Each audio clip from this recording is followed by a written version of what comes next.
Depuis quelques années, ma journée type au lycée commence par l'ouverture de mon espace numérique de travail. Nous disposons dans l'Académie de Nantes de la plateforme Illico qui me permet, après identification, de gérer mon agenda, mon cahier de texte, de suivre l'actualité du lycée, d'échanger des courriers électroniques avec les collègues, les élèves ou leurs parents. C'est aussi la porte d'entrée vers les ressources numériques auxquelles j'ai droit.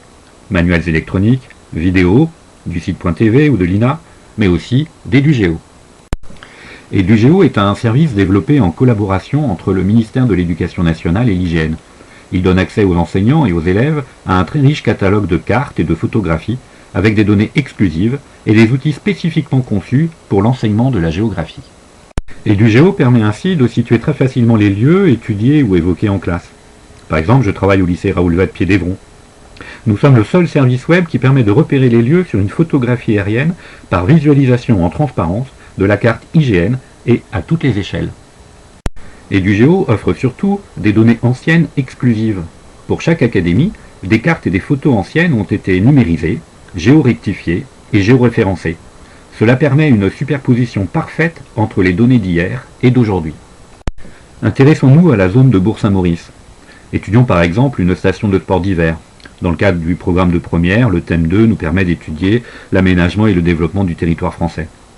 Dans la vallée de la Tarentaise, je repère la station d'Écoche. La photo aérienne, la carte, me permettent de lire l'organisation de l'espace. La rampe d'accès à la station rappelle par ses virages la célèbre montée de l'Alpe d'Huez.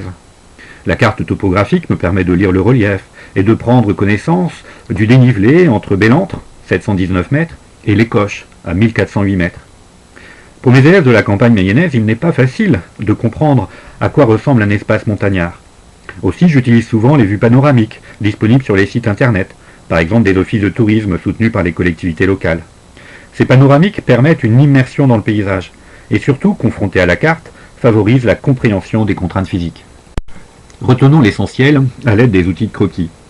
Je retiens quelques éléments, un endroit accessible, une situation privilégiée en balcon au-dessus de la vallée de la Tarentaise, un domaine skiable étendu desservi par les remontées mécaniques. Pour aller plus loin, EduGeo propose également un logiciel spécifique pour traiter les données IGN proposées en téléchargement.